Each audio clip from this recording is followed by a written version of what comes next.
સહકારની શક્તિ જે છે તે આજે જોવા મળશે અને એ પહેલાં પણ એમણે કહ્યું છે કે સહકારથી જ સમૃદ્ધિ આવશે। ત્યારે મોટી સંખ્યામાં લાખ સવા લાખ લોકોની જન્મદિની અને તેમાં મોટી સંખ્યામાં મહિલાઓ ઉમટશે તેવી પણ એક શક્યતાઓ છે। તો અમૂલ ફેડરેશન અને તેની પણ કેટલીક વિગતો આપણે સ્ક્રીન પર પહોંચાડી રહ્યા છે। કુલ 36 લાખ પશુપાલકોની માલિકીની આ સંસ્થા કહી શકાય। કુલ 18,600 દૂધ મંડળીથી અમૂલ ફેડરેશન ચાલે છે અને પ્રતિ દિવસ 41 મિલિયન લીટર દૂધની આવક થાય છે। આ ઉપરાંત દૈનિક 10,000 મેટ્રિક ટન પશુદાણનું પણ આ ઉત્પાદન થઈ રહ્યું છે। દેશમાં કુલ 98 ડેરી પ્લાન્ટ કાર્યરત છે।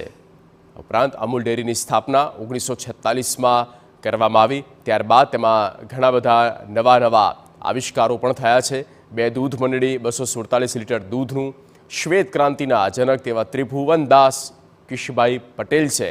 1973માં ડૉક્ટર વર્ગીસ કુરિયરે અમૂલ ફેડરેશનની સ્થાપના કરી અને 50 વર્ષ થઈ ચૂક્યા છે અને ભારતની સૌથી મોટી ખોરાક ઉત્પાદકોની માર્કેટિંગ સંસ્થા GCMMF ગુજરાત રાજ્ય સ્તરની દૂધ સહકારીની સર્વોચ્ચ શાખામાંની એક।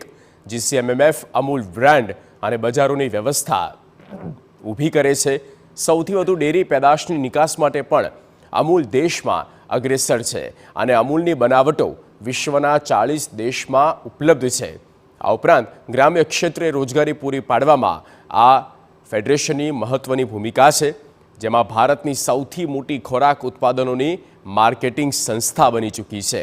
કયા વર્ષમાં કેટલું ટર્નઓવર? 1994-95માં 355 મિલિયન, 2006-07માં 1,050 મિલિયન ટર્નઓવર અને 2010-11ના વર્ષગાળામાં 2,172 મિલિયન ટર્નઓવર, 2013-14ના વર્ષમાં 3,024 મિલિયન ટર્નઓવર, 2016-17માં 4,100 મિલિયન ટર્નઓવર।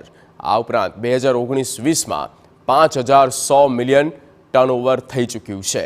2021-22ના વર્ષમાં 6,200 મિલિયને પહોંચ્યું। 2022-23માં આંકડો વધ્યો અને 7,200 મિલિયને પહોંચ્યું છે। સંવાદદાતા હરીન માત્રાવાડી આ ફોન લાઈન પર છે। હરીન, આપ જે જગ્યા પર ઉપસ્થિત છો, ઓવરઓલ ત્યાં માહોલ કેવો છે અને આજે જ્યારે પ્રધાનમંત્રી નરેન્દ્ર મોદીની ગુજરાત મુલાકાત હોય, સ્વાભાવિક છે કે એક બાદ એક એવા 44,000 કરોડના ખાતમુહૂર્ત અને લોકાર્પણ? બિલકુલ, ગણતરીની કલાકોમાં વડાપ્રધાન હવે જે છે તે પહોંચવાના છે અમદાવાદ ખાતે અને નરેન્દ્ર મોદી સ્ટેડિયમ ખાતે જે કાર્યક્રમ છે અમૂલ ફેડરેશનની જે સુવર્ણ જયંતિનો કાર્યક્રમ છે તેમાં તે હાજરી આપશે। પરંતુ તે પહેલા અહીં ખેડૂતોની ખૂબ મોટી સંખ્યામાં લોકો છે, ખેડૂતો છે તે અહીં પહોંચી રહ્યા છે। ખાસ કરીને આજનો જે સહકારી કાર્યક્રમ છે અને સમગ્ર રાજ્યભરમાંથી ખેડૂતો છે તે અહીં પહોંચી રહ્યા છે, સહકારી આગેવાનો પહોંચી રહ્યા છે, મંડળીના સભ્યો પહોંચી રહ્યા છે। ખૂબ મોટી સંખ્યામાં જે લોકો છે તે પહોંચી રહ્યા છે ને વડાપ્રધાન જ્યાં સુધીમાં આવશે ત્યાં સુધીમાં લગભગ જે આ ક્રિકેટનું મેદાન છે તે આ સહકાર કાર્યક્રમ માટે ખચોખચ ભરાઈ જાય તેવી અત્યારે દ્રશ્યો છે તે જોવા મળી રહ્યા છે। પોલીસનો પણ ચુસ્ત બંદોબસ્ત છે, કોઈ પણ જાતનો અનિચ્છનીય બનાવ ન બને તેને લઈને પણ સંપૂર્ણ વ્યવસ્થાઓ કરવામાં આવી છે। ઉપરાંત જે મોટી સંખ્યામાં લોકો આવે છે કાર્યક્રમમાં, ખેડૂતો આવી રહ્યા છે, તેને લઈને પણ તેને કોઈ અગવડતા ન પડે તેને લઈને પણ ખાસ તકેદારી છે તે સમગ્ર રૂટ ઉપર રાખવામાં આવ્યા છે। અલગ અલગ જિલ્લાઓ મુજબ પાર્કિંગ કરવામાં આવ્યા છે જેથી વાહનોને પણ ટ્રાફિક જામ ન થાય અને વાહનોને કારણે ટ્રાફિક જામને કારણે લોકોને મુશ્કેલી ન થાય તેનું પણ ખાસ ધ્યાન રાખવામાં આવી રહ્યું છે। ઓકે રીના, આભાર તમામ માહિતી આપવા માટે। તો સુરક્ષા વ્યવસ્થાને લઈને તમામ જે ફોર્સિસ છે તે તૈનાત છે જેથી કોઈ પ્રકારની અગવડતા ઊભી ન થાય।